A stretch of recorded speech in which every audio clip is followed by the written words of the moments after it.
Hi friends! It is January, which I am pretty sure was invented by Big Pharma to sell antidepressants with how I've been feeling, even with my antidepressants. And before anyone panics, I'm not here to be doom and gloom. I am here for a proper life catch up because it's only the first 25 days of 2026. And I swear I've lived on about 6 different timelines already. So this episode is a little bit of a reset, a check-in, a little here's what actually has been going on behind the scenes, and honestly just taking a bit of time to have a breath out. Also, a little teaser, my first ever podcast collab is coming next, and I'm so excited for you to hear it. But for today, it's just me, some energy drink, and the January blues trying to fight me in my brain.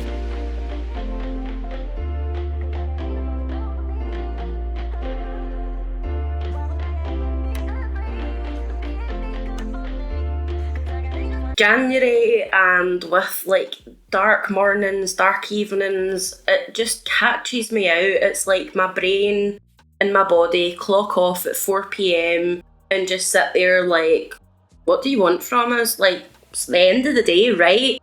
Nah, it's only 4 p.m. It's still daytime. The day is just not daying and the vibe is not vibing. And I know people talk about January blues, like you've probably heard of Blue Monday, which tends to fall on the third week of January. But honestly, every Monday could be a Blue Monday if I was being real. And I actually found out this year that Blue Monday was basically created by a marketing thing for a company to sell winter getaways.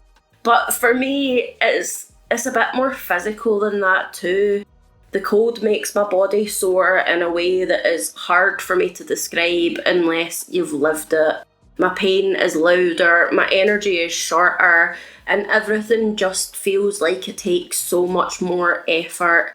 Even getting dressed sometimes feels like I've used up half of my daily battery. And it's weird because sometimes I'm sitting at my desk editing, or I'll go for a shower and my body is registering that as high stress.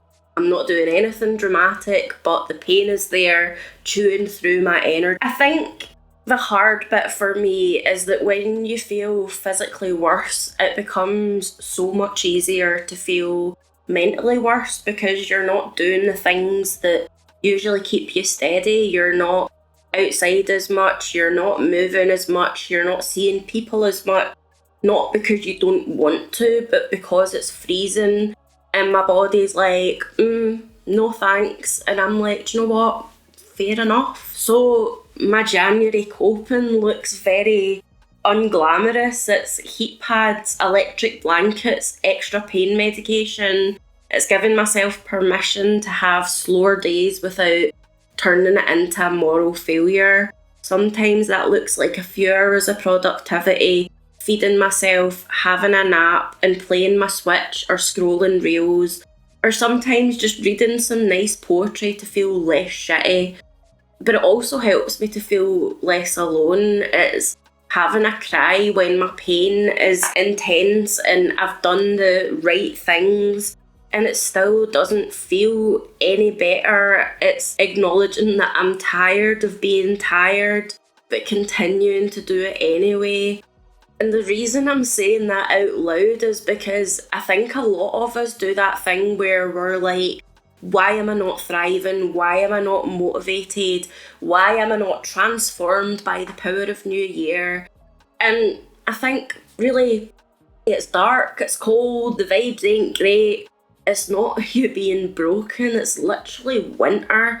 I feel like hibernation should be a thing and we are able to just come out in the spring feeling a bit more alive, because I think honestly that's when I start to feel a bit more alive again. And I guess winter hits harder when life feels uncertain or when you're carrying big emotional shifts. So, life update. I am in a relationship, like a proper relationship, and it is the first time in over 4 years that I have been someone's girlfriend, partner, whatever label you want to use. It's weird, but in a good way, but also weird in a, why is this making me grieve things that I didn't even realise I was grieving kind of way? Because I've had people in that time, shorter term things, longer things, situationships that never became real partnerships. And looking back, some of them weren't even relationships. It was just like I slotted into a space and accepted whatever level of effort they were willing to give. The bar was on the floor, yet I still felt like I found myself begging for commitment. And I don't mean begging in a dramatic, oh please sir, way, although if I'm honest, that did show up in my last proper relationship I had, and quite frankly it did me no favours. It just made me smaller and probably fed his ego in a way that I'm quite frankly now embarrassed that I participated in. Not because I'm ashamed of wanting love, but I can see now how much I was trying to get someone else to value me by performing how much I wanted them. And that's not a strategy I really recommend. It just ends up leaving you feeling rather empty, to be honest. Most of the time, it was more subtle than that, begging for clarity, begging for consistency, begging for someone to actually choose me, rather than just enjoy the convenience of me. And that burned me, like properly. It made me take a step back and ask the hard questions. What are my needs? What do I actually want? What do I deserve? And why do I feel like a burden for having needs in the first place? Because when you've been disabled for a while, or you've been through trauma, or you've just not been surrounded by people that know how to love you, or at least understand you, your brain can start treating your needs like evidence that you're just too much. Like needing reassurance or support means that you should accept less. Like asking for effort is asking for a favour. And if you've ever had years of being the one adapting, the one explaining, the one making yourself easier to hold, you start to think that love is something that you have to earn with good behaviour and low maintenance energy, and I just don't want to do that anymore. So being with someone now who just cares is clarifying, comforting, and also slightly fucking terrifying, because I catch myself having these moments like, I used to beg for this, or I didn't even know that I was allowed to ask for this. And then even bigger than that, sometimes I don't even need to ask. It's done before I even ask, because somebody just wants to care for me, not out of pity, not out of obligation, but because they love me. And that is a very different experience for a traumatised nervous system. It's like my brain is waiting for a catch, like, okay, so when do I need to pay for this with some kind of emotional debt? But then the time goes on and it turns out I don't. Zooming out, I think that's the theme for me this year. I'm not shrinking to fit other people's limits. I'm not begging to be loved properly. I'm not trying to convince someone that I'm worth showing up for. I'm learning what safety feels like, and I'm letting myself have it. And that sounds like a nice little quote until you realise that it's actually really practical. It's choosing people who don't make you audition for basic care. It's saying no earlier. It's not arguing your way into being respected. It's letting consistency be normal rather than a rare event you have to celebrate, like a national holiday. And I don't know if anybody noticed, but in my 6 years of disability episode, I mentioned being a partner and soft launching some relationships. So here I am, I'm soft launching because I'm talking about it right now, but I don't know how much I will or I won't share going forward. I want to protect the good bits. I also want to keep my life feeling like it belongs to me, not like it's content first and feeling second. but I also can't pretend that it isn't a massive part of my life right now, because it is. And it's been healing me in ways that I didn't expect. And honestly, that shift, not shrinking, not begging, letting myself be cared for, it bleeds into another part of my life too. Because I did something at the beginning of this month that would have felt impossible a year or two ago. Something that has genuinely terrified me since becoming disabled. I applied for a job, not in a casual way. I applied for a job that I really, really want. Like, perfect fit for my brain, my values, in a role that it feels like could work with my disability rather than working against it. And when I finished my CV and cover letter, I cried. Not because I was sad, but because it hit me how far I've come. Becca in 2024 could not even imagine applying for a job. Not because I didn't want to work, but because the idea of work had become so wrapped up in pressure and grief and shame and fear. And a massive part of that was not being able to go back to nursing. I got rid of my nursing uniforms when I moved home because it just hurt too much. It felt like this silent expectation that I should go back, that I should magically become pre-accident me again, without anyone acknowledging what I'd been through or the fact that I had changed. And not just in a neutral life happens way, but changed by this life-altering thing in a way that felt like it was almost being treated as a negative. That realisation broke me too, because I loved nursing. Grieving it wasn't just grieving a job, it was grieving part of my identity. It took me years to ask my gran for the tunics that she kept. Years, because I wasn't ready to see them. And when I finally did, I could actually smile. I could actually look at them and go, I did that. I trained, I worked, I cared, I learned. I became a nurse, and I can hold that with pride, even if I can't go back to that exact life. Those tunics are still sitting in my cupboard, because one day, when I have the money, I want to get them made into a little keepsake bear with my name badge, my band 5 ID, like a little memorial to a part of me, but not in a sad grief way, in a you mattered and you still matter kind of way.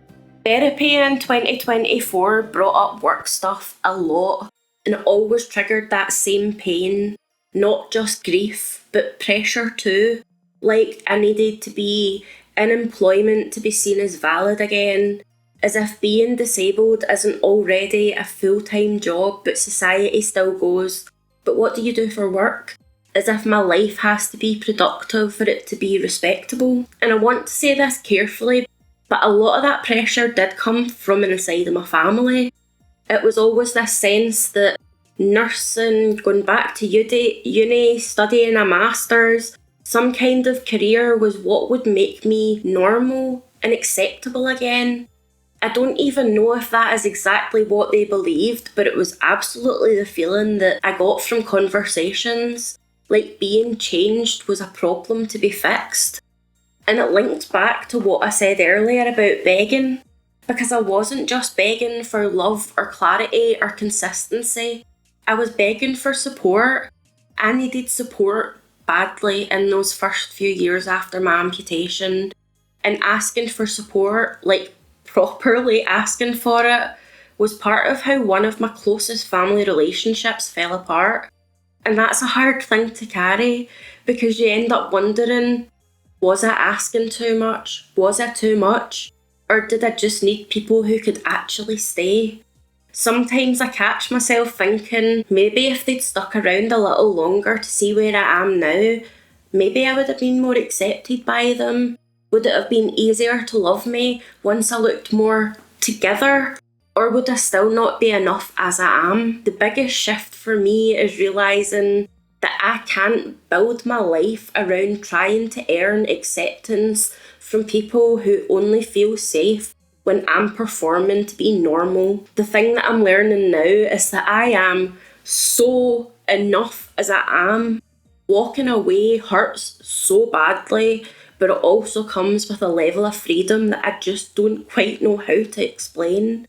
The grief is there, but it doesn't feel like it's controlling me anymore and controlling the decisions that I make and clouding that. That's why this job application mattered so much, because it wasn't me trying to fit into a box to be acceptable.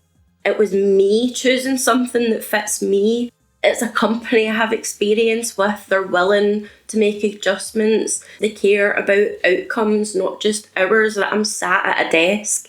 And it's fixed term too, so if it's too much, I learn what my limits are, what support actually looks like, what I need in a workplace. And that is information that I can build a future on. But it's also weirdly where the podcast slots in, because I was able to use it on my CV as actual experience, researching evidence, taking complex or scary topics and trying to make them accessible, trying to do it in a way that's human.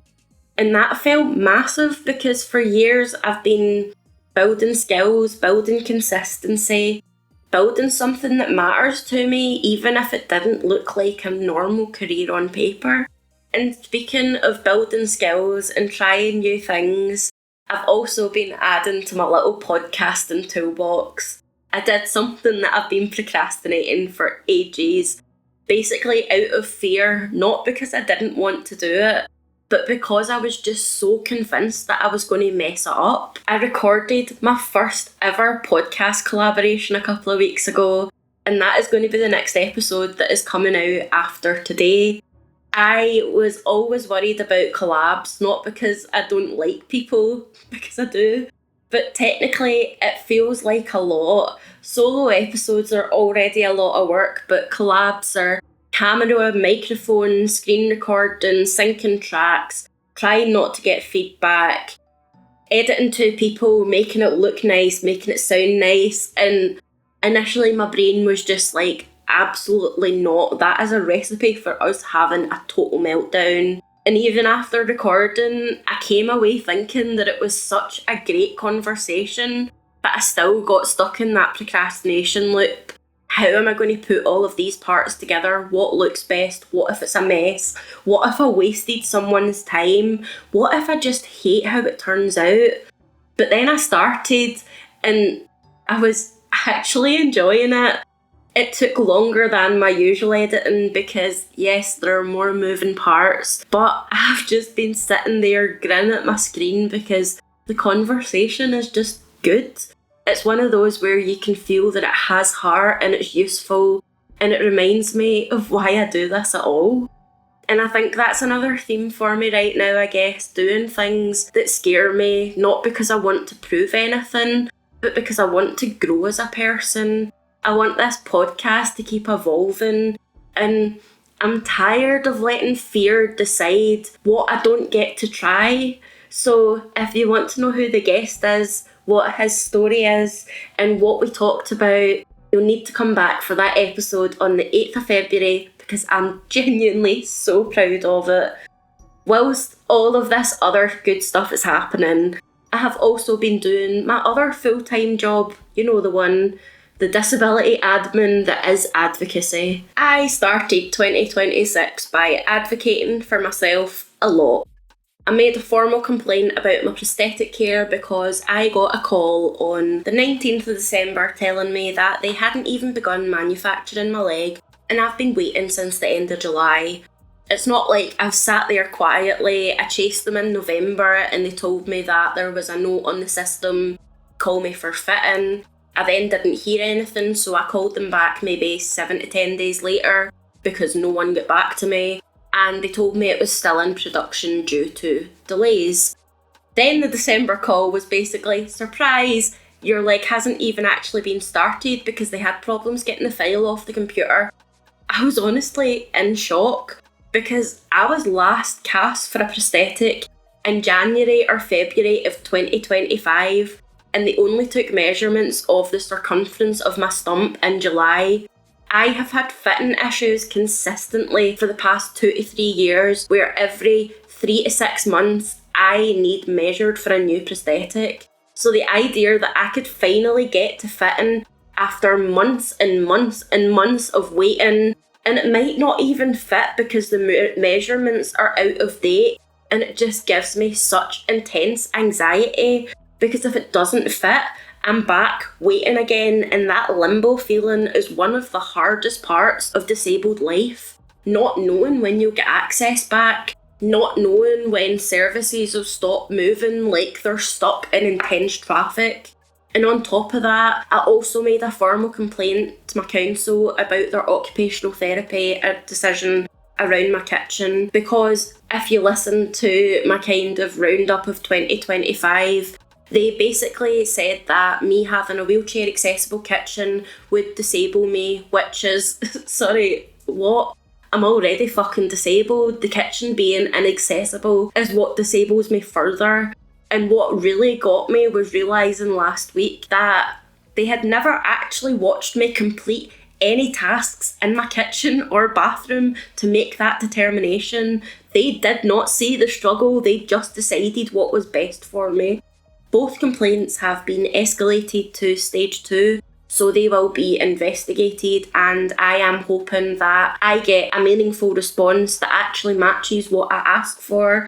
But I'll be honest, I do feel rather pessimistic about it, because I've been through an NHS complaints process before and ended up feeling gaslight or just being told to move on because they followed their rules, so the impact doesn't matter. That's the dead end part of advocacy, the bit where you're tired and you keep pushing anyway because what other option is there? I'm trying to hold on to this idea that advocating for myself is not me being difficult, it's me protecting my future, even when it feels like I'm just screaming into the void. Then, apparently, because I need some extra stress added on top of what I've already described to you in this episode, Simba decided to give me the fright of my life. He had been unwell and I went into full anxious cat mom mode. He was being sick a few times and usually only really vomits when he has a fur ball. So I'm like, okay, gross but kinda normal. But this felt different. There was 2 times where he came up to me and he cried at me before being sick, which is just unlike him. He was then sick on bedding and on towels, which is very unlike him. If Simba is going to be sick, then he aims for like hard flooring that's easy to clean. He always has. And it's weird because he was eating, he wasn't hiding away, he was coming for cuddles, purring, letting me poke and prod him with no apparent signs of pain. But my brain was still screaming that something is not right and I don't know what. And that not knowing just caused so much anxiety. So I called the vet and they suggested bland chicken and rice over the weekend, and thankfully it worked. He kept it down, and I think it was probably to do with me changing too many elements of their food. Like, they'd had different biscuits, but then I bought ones in bulk and they ran out, so I had to buy different ones from the shop, and then they went back to the ones that they had on bulk. And they don't really like you know how like Whiskas or Felix, like pouch cat food that's got like the lumps of meat. If I feed them that, I then need to like mash all the meat so they actually eat it. So I've started just giving them patty cat food, which was really good. I was getting some from Morrison's, it was quite cheap, and then I found like a bargain on Amazon and I was like, okay, that's me sorted for a month if I get that. It's like chicken, beef and duck in like 3 separate pallets of like 12 cans or something. Like, this isn't really important, but I'm telling you anyway because this is my podcast. So they'd had the full tray of the chicken, fine, but the sickness had started when I started feeding them the duck and the biscuits had changed. So I think it was just a bit too much, and Miso fucking loved the bland food. He loved it more than Simba. Simba was really desperately trying to get some of the good wet food. He's like, why are you doing this to me? And I'm having to be like, Baba, you're unwell. I'm trying to make sure you're okay. And I think, to be honest, it was just too much change, too much adjustment, and his stomach went, you know what, Mum? Fuck no. But earlier on, when I was talking about me now being in a relationship, like, I feel like such a gimp right now because I'm noticing, like, whenever I talk about it, I'm just so smiley, which is why I was like, it is such a big part of my life. Like, there are times where I'm going to say, like, my partner, and but something that I was going to mention earlier and then I kind of moved it to the end was, like, it was just this tiny moment that made me stop and be like, wow, you love me. So my partner got up when Simba was unwell and checked around for sick. He made both of the cats bland chicken and rice. He left it out so that I could still feed them. And then probably the most unhinged act of love was he picked up Simba's sick and went through it to see if there was anything in it and told me that it was just biscuits and hair. And listen, me trying to do that, I would have been dry heaving. I would have probably been sick on Simba's sick. I am just not built for that life. And I have never had anybody do that for me, not a partner. Like, I'd said maybe Eleanor or Jay would do it with gloves on, but it would never be something that I would even think to ask them because I would know that I wouldn't be able to do that. But he just got up and casually did it whilst I was in the toilet taking a piss because he cares about me and knows how anxious I am about it and that might help me. And that just totally floored me because I'm like, yeah, like even he helped me to celebrate Simba's birthday on my accident anniversary and I was sitting there crying in the kitchen because I hadn't been able to celebrate Simba's birthday in so long. Yet he's there like, should we make him a cake? Should we like do this with his food and some dreamies and we'll put a little cake, like a candle in it for him and we'll give Miso one of like the vanilla licky licks and like it can be like they're having cake together and it's just so cute. Like seeing how he acts around my pets just makes me love him so much more and realise how much like he cares about me and appreciates me. And it does link back to that whole like I used to have to beg because care like that makes me realise how much I've done to survive on my own, and it's a hard process of realising that I don't necessarily need to do all of those things anymore, and trying to like release some of the control over that is very difficult. Like I actually had a cry yesterday talking to him about it because my pain's been really bad and he was sleeping and I was like, okay, I'm going to get up and feed the cats because if he's not here then I would do it anyway. I'd have to do it. So I got up and then he came and he was like looking really flustered and it was like I was actually like really sad about that. Like you didn't even ask me and I was like, well, yeah, because I'd need to do it anyway. So yeah, that's the catch up and it is only the end of January as I'm recording this, which is honestly pretty rude for how much it feels like has happened in this first month. If you are feeling the January blues, I see you. If winter makes your body hurt and your brain heavy, you're not weak, you're just having a normal response to a hard season. And if you're advocating for yourself, hitting dead ends, I see you too, because that is exhausting in a way that people don't understand until they're living through it. The good news is that there's also forward motion happening. The collaboration episode is coming next and I am so genuinely proud of it. And after that, I have 2 more episodes. One on why becoming disabled isn't just acceptance, and one on self-regulation and coping. The practical version, not the fluffy everything is fine version. Thank you for being here. Thank you for listening to me yap through the chaos and giving me a place to get it all off my chest. I'll speak to you in the next episode. Take care of yourselves. Goodbye.